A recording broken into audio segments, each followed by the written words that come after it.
What's going on, everyone? So, December 15th is here, the unofficial beginning of trade seasons, because like 87% of the league or whatever ends up opening up and are available for trade. Still some guys out there that won't be available till January 15th. But nonetheless, right? Lakers can now start to really grind this out, really start to look to upgrade the roster in multiple places, multiple positions. I'm sure beginning today, you're going to hear more and more kind of ramped up trade rumors and speculation, so be ready, be prepared for that. But nonetheless, right, Lakers, they have needs, and they really need to start pushing hard for needs. Don't expect a trade today. I'm not saying it won't happen, right? I mean, while you're watching this video, depending on when you're watching this video, there might be trade news, and I'm running on to try to, make a video about it, right? So don't be shocked if a deal gets done, if something ends up happening today, but don't count on it. Right? It usually is a couple days. If you get to, December 20th and the deal gets done, right? As long as we get like that first initial move by Christmas, I'm good, right? You don't have to do everything at once, right? Lakers have multiple needs that they need. They need, like I said, 3, probably 4, like mid-tier guys to really come in and have an impact, right? You've heard multiple reports of just guys, the Nets trade, Bulls, the Wizards, right?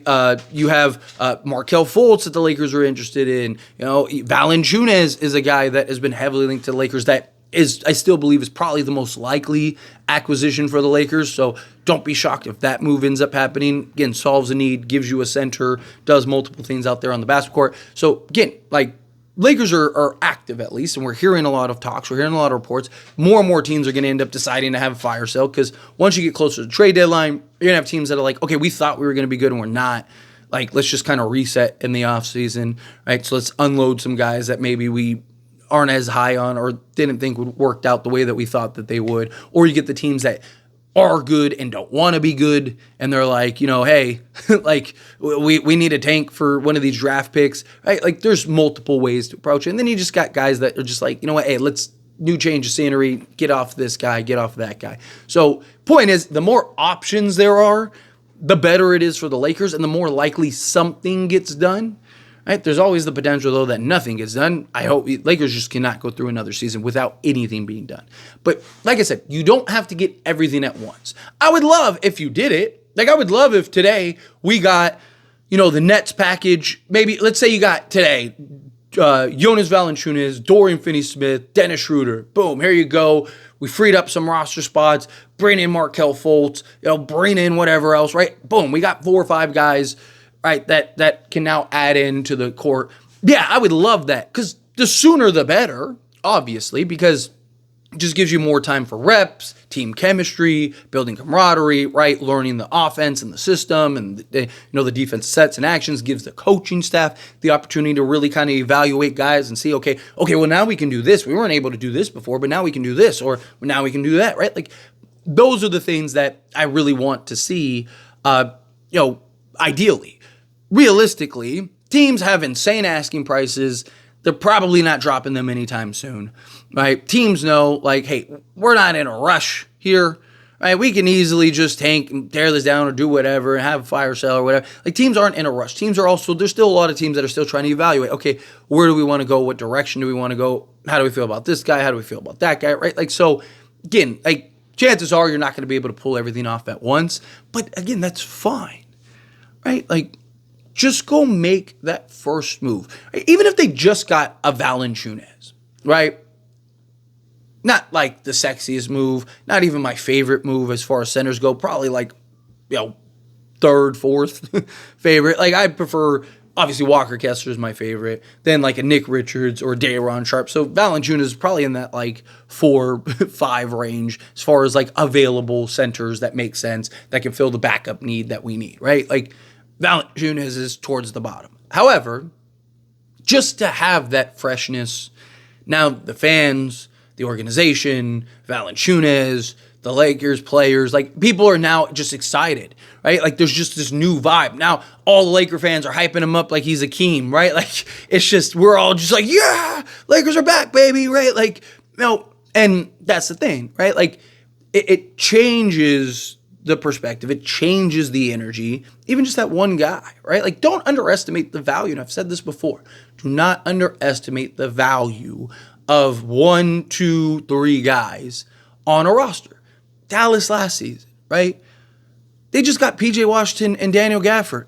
Nobody was looking at P.J. Washington as Daniel Gafford as like these huge, significant difference makers, and they were the difference to take a team that was looking like they were going to be a play-in team for a good amount of the season, and can Kyrie and Luka actually work? Like, they're not like, can Luka even play with another start? Right? Like, we're all old enough to remember those reports, right? So, like, again, it's just like, you had that, and then you got 2 quality guys that filled the need, that filled the hole, that changed the energy, that changed the environment. You had Derrick Jones Jr. kind of evolve into that like 3-and-D guy, really pick it up on the defensive side of things, and it just changed Dallas entirely. Like, no one was expecting Dallas to be in the NBA Finals, right? Maybe Dallas fans, but right, and that's the difference. Lakers, a couple seasons ago, right? What happened? You go get, we ended up getting several guys, but like Malik Beasley was unplayable. We stopped playing him. Mo Bamba was hurt the entire time, right? Like, we made other moves. The key moves and acquisitions were Rui Hachimura, which we got, which is why I want kind of that Rui deal, but we'll touch on that here in a moment. But Rui Hachimura, D'Angelo Russell, and Jared Vanderbilt. And then Austin Reeves kind of picked it up. And then boom, all of a sudden, changed the entire dynamic of this team. They go on like some crazy run. We end up looking up. We're in the conference finals. Fortunately, we ran into Denver, and they like ran through us. But outside of that, point is that like it changed everything. Like, this is basketball. It's 5-on-5. You change 1 or 2 guys in your starting unit, it changes your team. It makes your team different, makes your team better, right? Especially if you get the actual needs. Right? You get some point of attack defense. You get some legit 2-way guys. It doesn't even have to be anything crazy, right? I made a video about, Cody Martin. It's perfect. It's perfect, right? 6'6", 6'7", versatile forward, rebounds well, right? Make some plays, not like great playmaker, but the swing man that you need at that 4 spot, or even slot in at the 2 spot. Bolster your bench, maybe even your starter, because we just don't have anybody like him.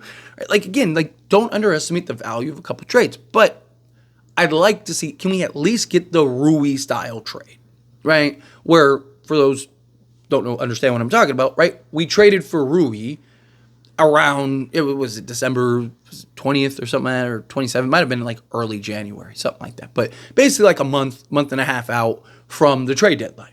And we grabbed Rui because it was a position of need. We got him at a reasonable price, boom, brought him in, was able to make a push, right? And then, he had his struggles early on trying to figure out how to fit in and like where to slot him and all that stuff. But then you saw, he got back into it, got in a rhythm. It's great for us. Like, fantastic in the playoffs, right? Until that Denver series. But everyone was bad in that Denver series except for like Reeves, LeBron, and AD. But point is, like, boom, you got that first initial piece, changed the dynamic, changed the excitement. Myself, all the other Lake fans, we're all just like, yeah, we just got Rui. Wizards don't know what they just did. Suckers, right? Like, we're just like all excited and just thrilled. And then, we ended up pulling off the big trades, the big swings, and ended up getting this guy and that guy and this guy and that guy, right? And then all of a sudden you just change the roster entirely. Look up and you're in the conference finals, right? That's what I'd like to see. Can we get that first initial move? Valanciunas, Cody Martin, whatever, even if it's just like the net, like whatever. If you just get that 1, 2 guys to just begin with, then you can kind of evaluate and see, right? What if you got like a Valanciunas and Cody Martin, right? It's like, okay, well, maybe we don't need, 2 or 3 more guys. Maybe they're coming in, they're fitting in, they're slotting in great, right? Maybe it's like, hey, you know what? Let's get a Dorian Finney-Smith.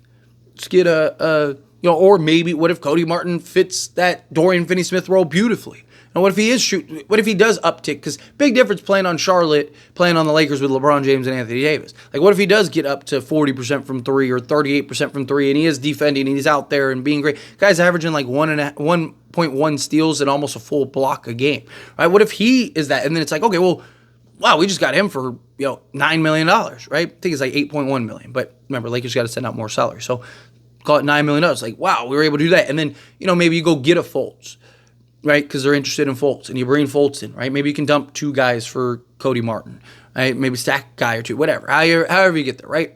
And you do that. Get Valanciunas, get Martin, and then get Fultz, and then it's like, okay, well, hang on a minute. Maybe we should make a swing for like a bigger guy.